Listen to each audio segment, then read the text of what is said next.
السلام عليكم البنات، كي دايرين؟ لاباس عليكم؟ نتمنى تكونوا لاباس، تكونوا بخير، تكونوا بصحه جيده. اليوم جيت نحضر معكم واحد التحضيرات ديال العراضه ديال الكوتي ولا لومجه. قلت لي مالا غادي نحضرها معكم وغنشارك جميع المراحل ديال هاد التحضيرات كنوع من الافكار نعطيها لبعض يعني لبعض الاشخاص اللي كيحيروا منين كيبغي يجي عندهم ضيف او صديقه. بالنسبه لاول تحضير اختاريت نديرو هو التيراميسو في الكيسان.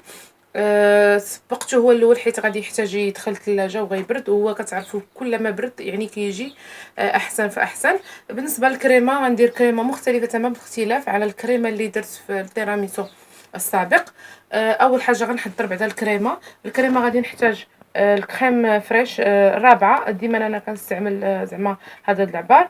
غنحط 3 المعالق ديال الحامض عسل، قشور ديال حامضه، وكاس ديال سنيده. على بركه الله. دابا غادي نطلع لا كريم ان شاء الله. اول حاجه ديما الكريمه هي الاولى كنبدا بها.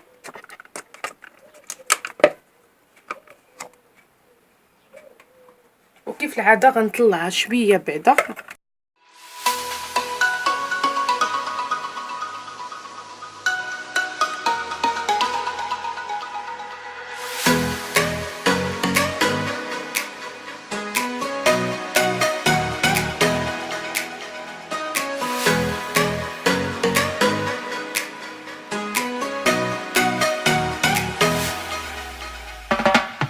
دابا غنبدا نضيف يعني سنيده بشويه بشويه.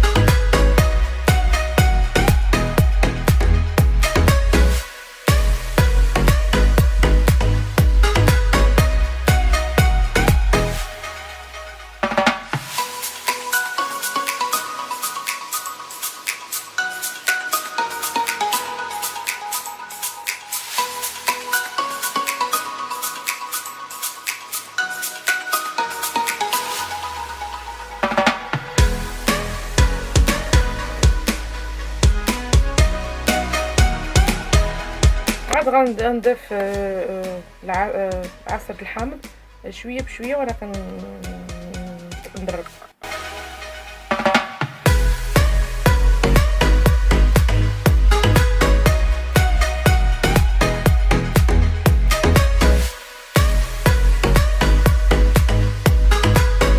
صافي دابا من بعد ما كملت الطلع ديالي غادي نحتفظ بالكريمه في الثلاجه ونتلاقاو من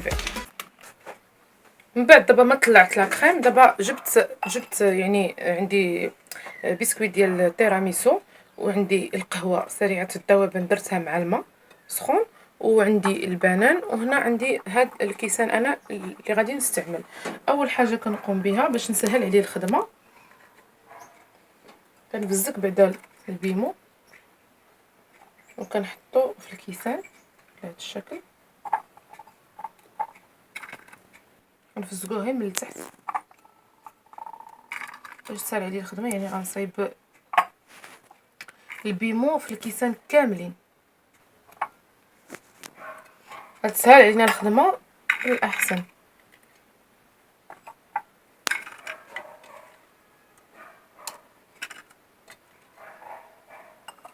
بشويه باش نثبتهم في الكيسان مزيان.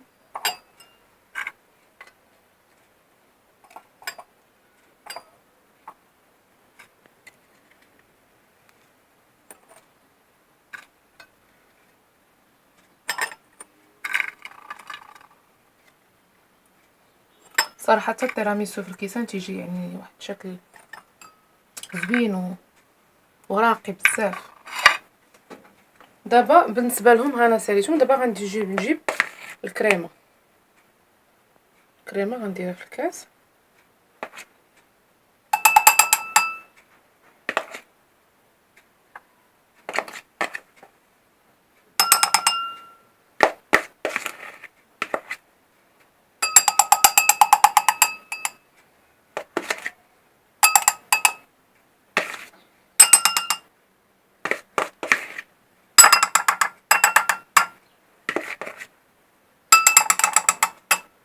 دابا غنبدا نقاد. غنجيب غير علقه صغيره وغنبقى نقاد غير بعد شويه. غنغطي هذاك البسكويت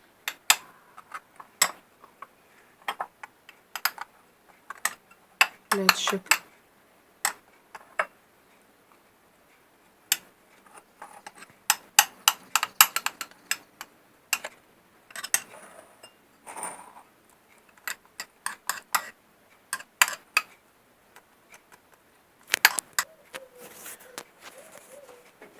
من بعد ما قديت الكريمه عاوتاني غندير الطبقه الاخرى عاوتاني د البسكويت بنفس الطريقه اللي درت قبيله.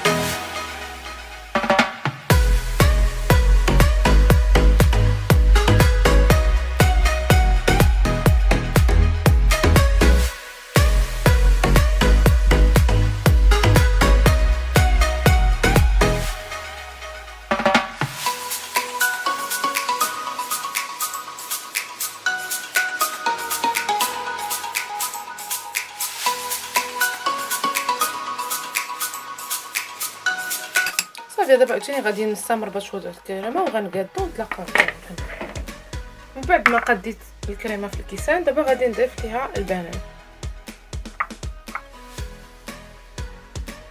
اي فاكهه متوفره يعني ماشي بالضروره يكون البنان.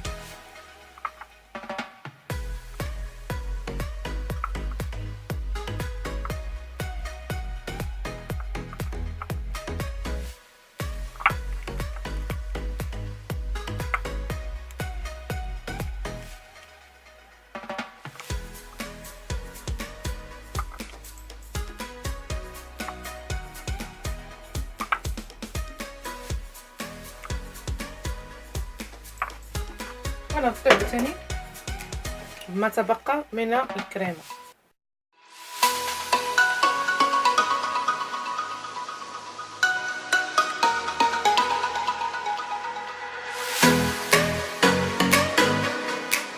دابا البنات غادي نقاد الكريمه. غنغطي هاد الكيسان ديال التيراميسو نغطيو عاوتاني بالكريمه صافي حتى نتلاقاو مع الشكل النهائي ديالو.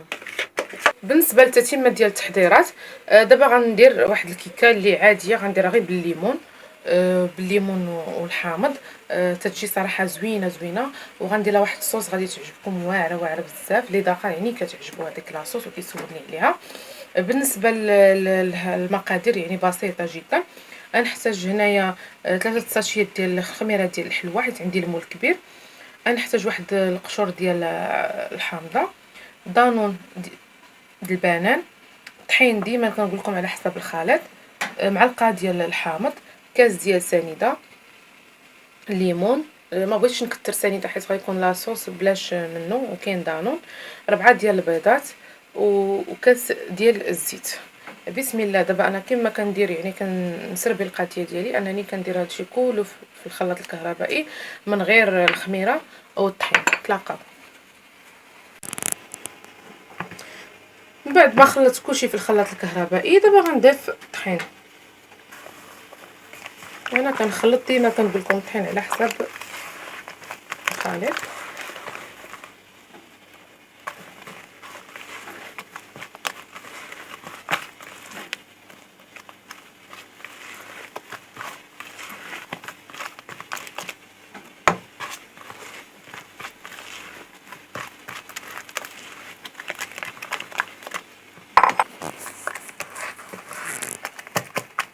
نتوما البنات راه كتشوفوا عينكم ميزانكم في العجينه راه ما خصهاش تكون ثقيله ما خصهاش تكون خفيفه.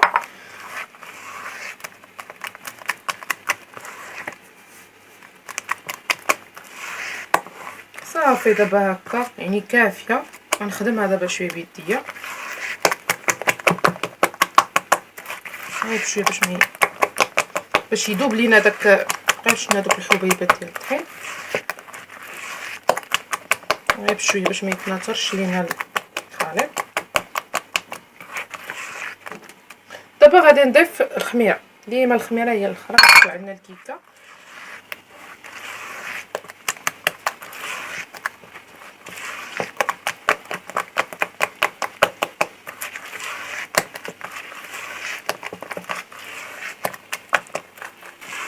ها هي البنات صافي. دابا هانتوما صافي هي ولات كريميه بحال هذا الشكل. صافي دابا انا غادي نجيب المول ونتلاقاو. انا هذا المول الكبير هو اللي غادي نستعمل. دهنته بالزيت، يمكن لكم دهنوه بالزبده ورشيته بالطحين باش ما يتلصقلياش.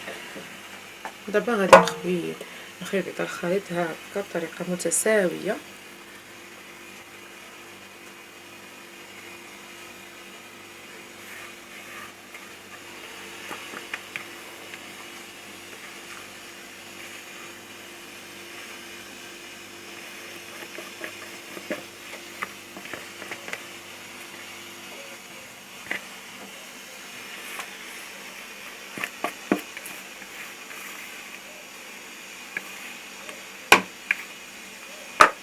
صافي دابا من بعد ما طفتها بحال هكا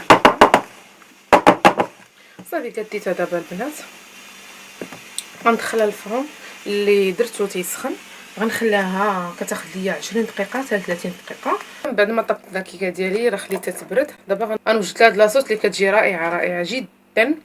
غادي نحتاج لها كاس ديال الليمون، كاس معمر ديال سنيده راه ماشي كاس العنبه، جوج معالق ديال النشا. دابا على بركه الله غندير المقادير بهذا الشكل. نخلط النشا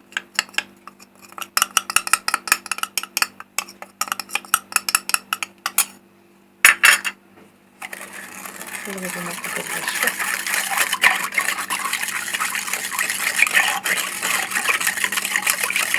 كندمجو يعني مزيان باش ما يبقاليش ما يديرليش الحبيبات.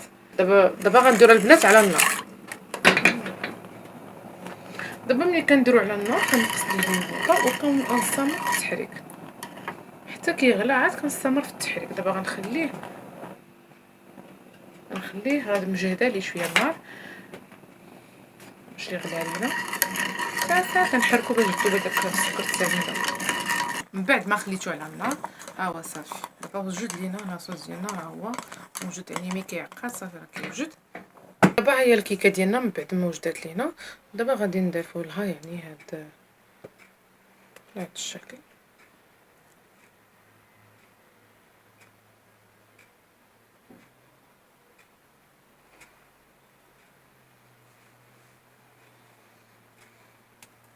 لعشاق الليمون كتجي صراحه الكيكه زوينه هائله.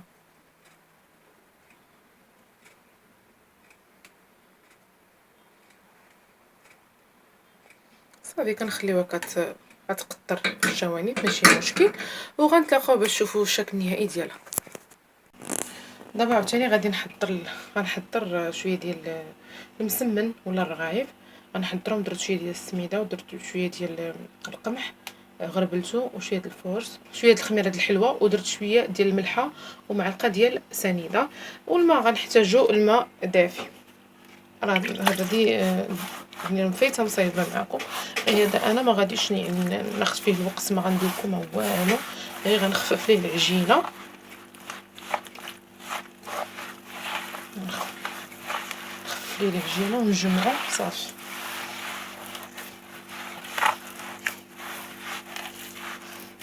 كتخفوا ليه العجينه كديروا به كيما بغيتو كيجيكم صراحه زوين بزاف كاع.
غادي نحضر اخر مرحله من التحضيرات. غادي نحضر معكم الحرشه تقريبا بحال هذيك اللي شبهات، غير اللي درت اللي غتلقاوها ان شاء الله في صندوق الوصف.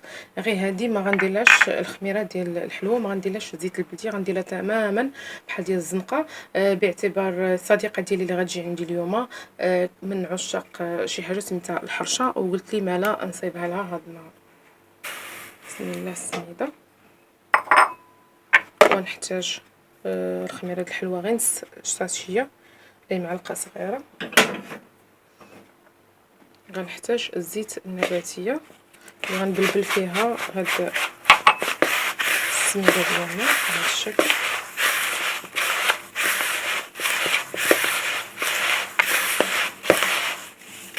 نبلبلوها بهذا الشكل.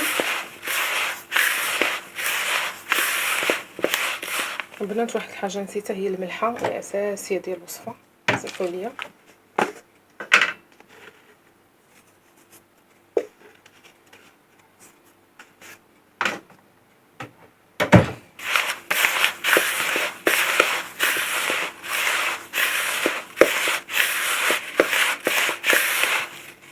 صافي من بعد ما بلبلتها هي بهذه الطريقه تولي بحال هكا مرمله. دابا غنجمعها بالماء دافي.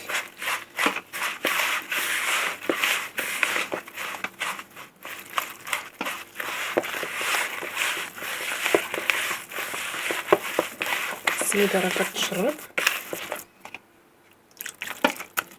صافي. نديرها غير هذه الطريقه بلا ما ندلكها بلا ما. دابا صافي غادي نخليها تشرب حتى نقرب يعني نحط اللومجه ديالنا، وعاد غنطيبها حيت الحاجه كتبغى تتكال سخونه. ونتلاقاو.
من بعد ما ساليت التحضيرات ديال العراضه ديال اللومجه او الكوتي الصديقه ديالي، هذا هو الشكل النهائي ديال المائده المتواضعه والبسيطه واللي حضرتها 100% في المنزل.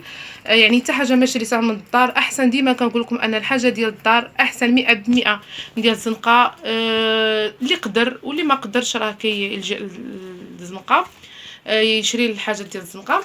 بالنسبه للكيكه جات على هذاك الشكل، اختاريت ندير لها الكوك. بالنسبه للتزيين يمكن لكم ديروا لها اللوز، ديروا لها اي حاجه متوفره عندكم في البيت. التيراميسو ديال الكيسان اختاريت نديروا على هذا الشكل. وحدين خليته بلا كاكاو، وحدين درت لهم هاد الاشكال والسيجار، والاخرين درت لهم الكاكاو والمر والسيجار جاو على هذاك الشكل. الحرشه صراحه راه شفتوها معايا درتها بحال ديال الزنقه تماما تماما تمام. الرغايف اللي عجنتهم يعني بدون دلك بدون مشقه جاو صراحه رائعين. والمرافقات ديال اللومجه واختاريت نعمر اتاي. انا من عشاق اتاي، يعني ماشي انا والقهوه ماشي اصدقاء. نتمنى يعني هاد المائده تنال الاعجاب ديالكم وتكون كفكره من الافكار، يعني الى حرتو يعني تلجؤوا ليها. اذا عجبكم الفيديو ما تنساوش ديروا له جيم وتابوناو في لاشين ديالي، وما تنساوش تضغطوا على الجرس باش دائما نوصلكم الجديد ديالي. نتلاقاو في وصفه اخرى ان شاء الله، او عراضه اخرى ان شاء الله. الى اللقاء. ماريا شكرا بزاف على العراضه، وتبارك الله عليك حادقه وكبرتي بيا، ربي يكبر بيك، والوصفات ديالك ديما تبارك الله زوينين وفي المستوى. بون شانس، وان شاء الله مسيره موفقه في هذا المشوار ديالك ديال اليوتيوب.